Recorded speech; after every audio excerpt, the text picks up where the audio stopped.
पिछले सेशन में हमने क्लासेस और ऑब्जेक्ट के बारे में जानकारी प्राप्त की। इस सेशन में आइए थोड़ा सा आगे चलते हैं और जानकारी लेते हैं फील्ड्स और बिहेवियर्स के बारे में। यदि हम क्लास की बात करें तो क्लास एक टेम्पलेट है, एक ब्लूप्रिंट है जिसमें फील्ड्स और बिहेवियर्स शामिल रहते हैं। यदि आपने पहले से कोई लैंग्वेज किया हुआ है तो आपको मैं बता दूं, फील्ड्स का अर्थ यहाँ वेरिएबल से है और बिहेवियर्स का अर्थ यहाँ पे मेथड से है। मेथड्स यानी कि फंक्शंस।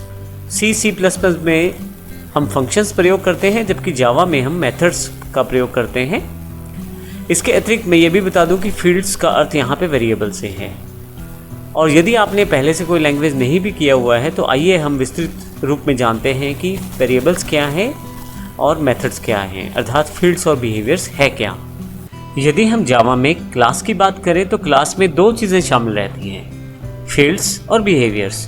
फील्ड्स यानी कि वेरिएबल्स और बिहेवियर्स यानी कि मेथड्स या फंक्शंस, लेकिन जावा में मेथड वर्ड का ही प्रयोग किया जाता है। अब वेरिएबल क्या होते हैं और मेथड्स क्या होते हैं, इनकी जानकारी हम लोग लेने वाले हैं इस पूरे सेशन में। सबसे पहले बात हम वेरिएबल्स की और मेथड्स की डेफिनेशन की करेंगे। बेसिकली वेरिएबल एक तरह से वो जगह है जहाँ पे आप जावा के अंतर्गत डेटा को स्टोर कर सकते हैं। जैसे मान लीजिए हमने पिछले सेशन में कार क्लास का एग्जाम्पल लिया था, और यदि आप उस कार से रिलेटेड कुछ डेटा स्टोर करना चाहते हैं, जैसे उसका मॉडल नंबर, उस कार का कलर या उस कार की स्पीड, इस तरह की कोई भी जानकारी यदि आप सेव करना चाहते हैं तो उसके लिए आपको वेरिएबल्स की ज़रूरत रहती है। तो वेरिएबल वो प्लेस है जहाँ पे आप अपने डेटा को स्टोर कर सकते हैं। इसी तरह से मेथड्स एक तरह से डिफाइन सेट है इंस्ट्रक्शंस का, जो एक स्पेशल कार्य करने वाला है। इसका अर्थ ये हुआ कि यदि मैं कुछ खास कार्य करना चाहता हूँ जावा की क्लास में तो उसको मैं मेथड्स में डिफाइन करके रख सकता हूँ। जैसे एग्जांपल के लिए मान लीजिए मैं कार की स्पीड्स को सेट करना चाहता हूँ, तो यह एक बिहेवियर है, अर्थात एक मेथड है। तो जब मुझे स्पीड को सेट करना है तो उसके लिए मैं सेट स्पीड मेथड का प्रयोग करता हूँ। सेट स्पीड से ही मैं अपनी कार की स्पीड को बढ़ा सकता हूँ या कम कर सकता हूँ। ये एक तरह से केवल एग्जाम्पल है। तो इसका अर्थ ये हुआ कि जब आपको कोई डेटा स्टोर करना होता है तो आप फील्ड्स का प्रयोग करते हैं, अर्थात वेरिएबल्स का, और जब आपको कुछ बिहेवियर, कुछ कार्य करना होता है उस समय आप मेथड का प्रयोग करते हैं। इसी तरह से हमारे पास क्लास में ब्लॉक्स भी शामिल रहते हैं। ब्लॉक्स बेसिकली बॉडी को डिफाइन करते हैं किसी क्लास की, फंक्शन की। तो इस तरह से हम जावा के अंदर मुख्यतः कर्ली ब्रेसेस से आप बॉडी को ओपन कर सकते हैं और फाइनली कर्ली ब्रेसेस से ही उसे क्लोज कर सकते हैं। हम इसको आने वाले सेशन में भी देखने वाले हैं। तो ये सबसे पहले पूरी तरह से जानकारी लेते हैं जावा के एस्पेक्ट में किस प्रकार से वेरिएबल्स और मेथड्स का प्रयोग किया जाता है।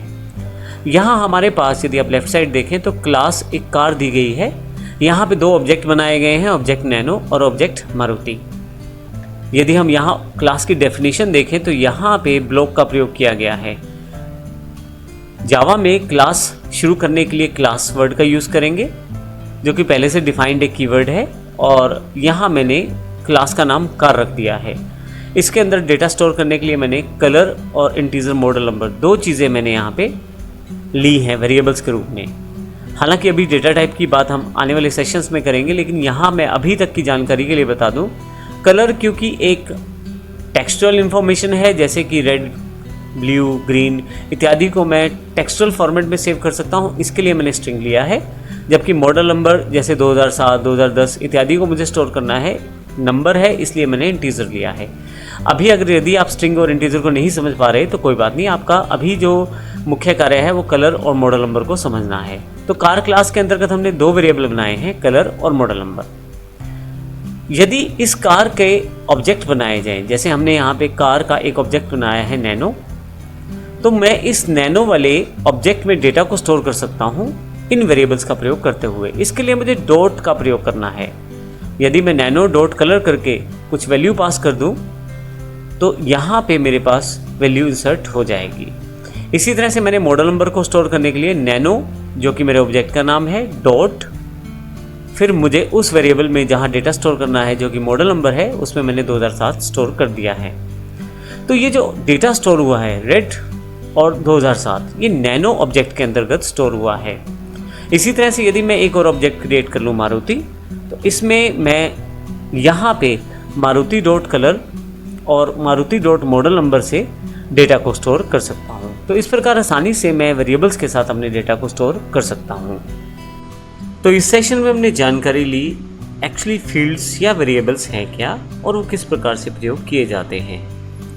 आने वाले सेशन में हम जानकारी लेंगे वेरिएबल्स के टाइप्स के बारे में और वेरिएबल्स से जुड़े हुए कुछ नियमों के बारे में, जिसमें हम वेरिएबल का नाम रखने की जानकारी भी लेंगे।